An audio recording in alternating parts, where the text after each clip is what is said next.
When KKK members get locked up, everything changes. These are the raw, unexpected moments from behind bars, starting with a story that left even the guards speechless.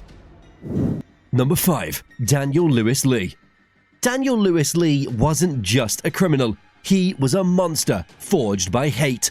In 1999, a federal court sentenced him to death for his role in one of the most chilling crimes of the decade: the cold-blooded murders of a gun dealer, his wife, and their young daughter.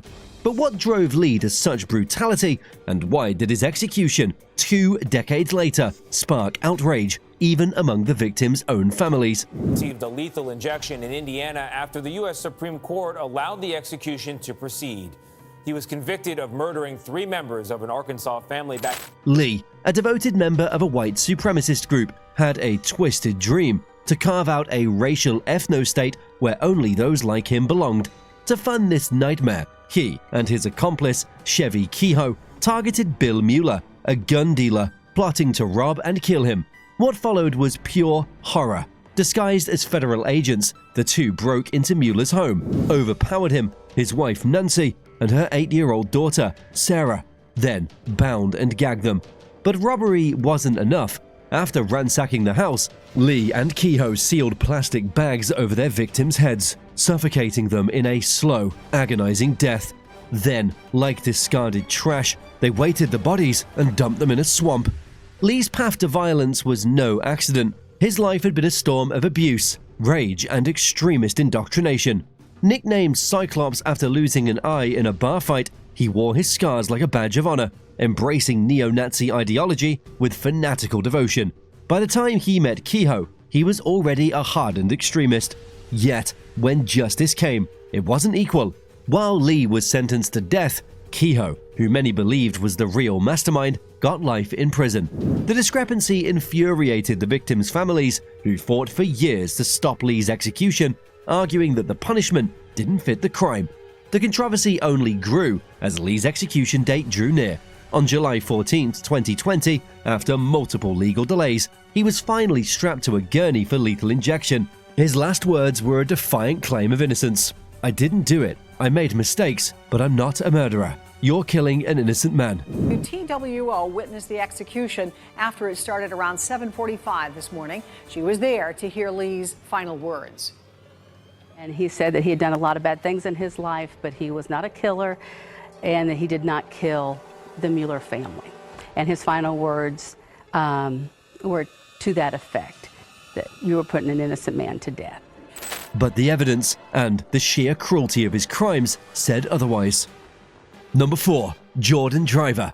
In 2013, inside a Florida prison medical unit, Driver, a corrections officer, got into a scuffle with an inmate named Williams, a quiet but troubled man serving time for assaulting a cop. The fight started over something stupid. Driver kept blowing smoke in Williams' face, ignoring his protests. When Williams finally snapped, they brawled, and in the chaos, Williams bit Driver. That single act sent Driver into a rage, not just because of the pain, but because he feared he'd been exposed to HIV or hepatitis. Authorities say these 3 men conspired to kill a black inmate because they believe the inmate, who was HIV infected, one of them after biting them. Ken Justice has the details. And I'll tell you, we will not tolerate, nor will we ever remain silent over the violence of hatred embedded in prejudice in this country. Tests later proved he was clean, but the damage was done. Driver wanted blood. What followed wasn't just anger, it was a calculated plot to murder Williams once he was released. Driver, Moran, and Newcomb, all tied to the KKK, planned in shadows, debating the best way to make Williams disappear. Syringes loaded with insulin, a 9mm bullet to the head, or maybe something more theatrical, like staging his body in a river with a fishing pole to fake an accident. Their conversations, captured by an FBI informant, were chilling. Driver even fantasized about crushing Williams' larynx and kicking his teeth out so he'd never bite anyone again. The FBI moved in before the plan could become a reality. An informant, Joseph Moore, fed the men lies, even presenting them with a fake crime scene photo to convince them Williams was dead. They bought it, celebrating a murder that never happened. The Southern Poverty Law Center says racism is alive and well, even though America has evolved in the past 50 years from a civil rights standpoint.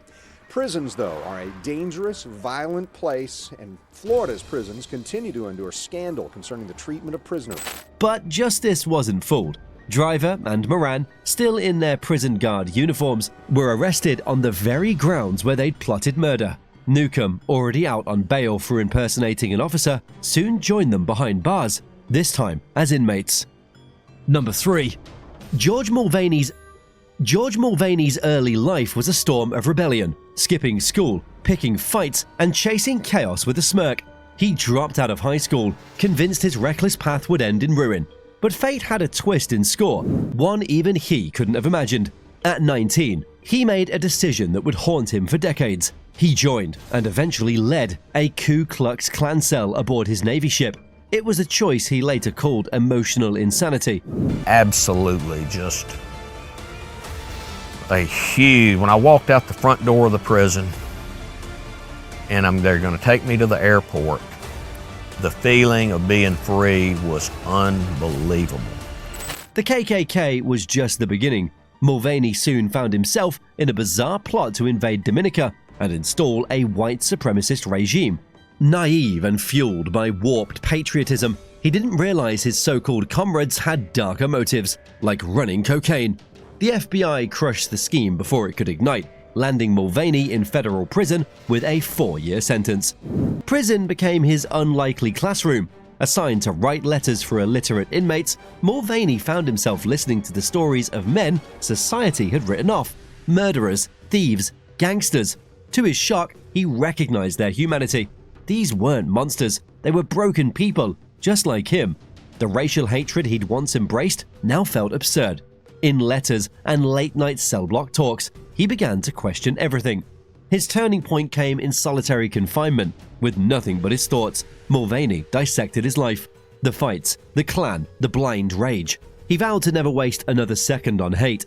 Education became his escape plan. He devoured books, scribbled notes, and promised himself he'd walk out smarter than he walked in. By the time he stepped out of Atlanta's penitentiary, he was a new man. He enrolled in college, then threw himself into environmental activism, driven by a new mission: repair what's broken. When the BP oil spill ravaged the Gulf Coast in 2010, Mulvaney was on the front lines, cleaning beaches instead of burning crosses. Today, he runs books to prisoners' programs, fighting the same isolation that once nearly destroyed him. Number 2. Edgar Ray Killen. Just as the civil rights movements fought to dismantle segregation in 1964, a monster lurked in Mississippi. Edgar Ray Killen, a Baptist preacher by day, a Ku Klux Klan leader by night, was about to commit one of the most chilling crimes of the era. When 3 young activists, James Chaney, Andrew Goodman, and Michael Schwerner, arrived to register black voters, Killen saw them as invaders in his racist kingdom, and he had a plan to make them disappear. Convicted for plotting the 1964 killing of 3 civil rights activists in Mississippi, has died in prison. The trio's fate was sealed the moment they were pulled over by local law enforcement, some of whom were Klansmen themselves. After a sham arrest, they were released straight into a trap. Killen, using his Klan connections, arranged for them to be ambushed, beaten, and executed in cold blood. Their bodies were dumped in an earthen dam. For decades, Killen walked free, shielded by a justice system that turned a blind eye. His first trial in 1967 ended in a hung jury, thanks to one lone holdout who refused to convict a preacher. But time and the world refused to forget. By 2005, with new evidence and a nation no longer willing to tolerate racial terror, Killen was finally dragged back to court. At 80 years old, the man who once sneered at justice was convicted of manslaughter and sentenced to 60 years behind bars. When a Neshoba County jury convicted him of 3 counts of manslaughter, that was 41 years after James Chaney, Michael Schwerner, and Andrew Goodman were killed by Klansmen and found in a dam in Noxubee County, or rather Neshoba County, pardon me. Those murders were documented, you may remember, in the 1988 movie Mississippi Burning. Prison didn't soften him. If anything, it sharpened his venom. Killen spent his final years hurling racial slurs at black guards, snarling at female officers, and clinging to his warped ideology like a badge of honor. Even as his body failed, his hatred never did. In 2018, he died in his cell, unrepentant. Number 1. Dylan Roof. On a quiet summer evening in 2015, a young man walked into a historic black church in Charleston, South Carolina, with evil in his heart. For nearly an hour, he sat among the worshippers at Emmanuel AME, a place known for its deep roots in the struggle for freedom and equality. Then, without warning, he unleashed a storm of bullets, cutting down 9 innocent people, including the beloved pastor, Clementa Pinckney, in one of the most horrific hate crimes in modern history.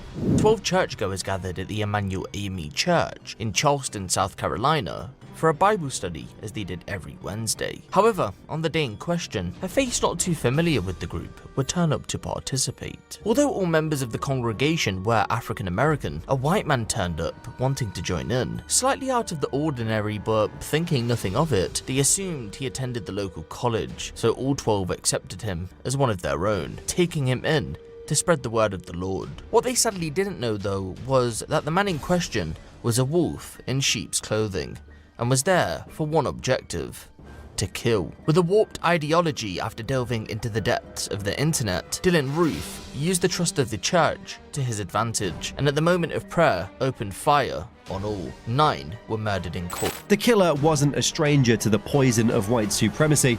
In the months before the massacre, he had been drenched in online cesspools of racial hatred, absorbing extremist rhetoric and plotting violence. He didn't just want to kill, he wanted to send a message.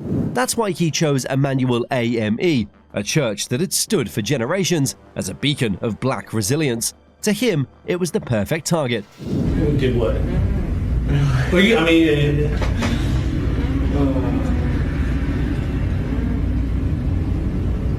I know it's tough sometimes to say. It's not that I don't want to say it because I don't want to make myself seem guilty, I just don't really like saying it. When the case went to trial, the world saw the full depth of his depravity. He acted as his own lawyer, turning the courtroom into a platform for his twisted ideology. There were no apologies, no flickers of guilt, just cold, defiant pride.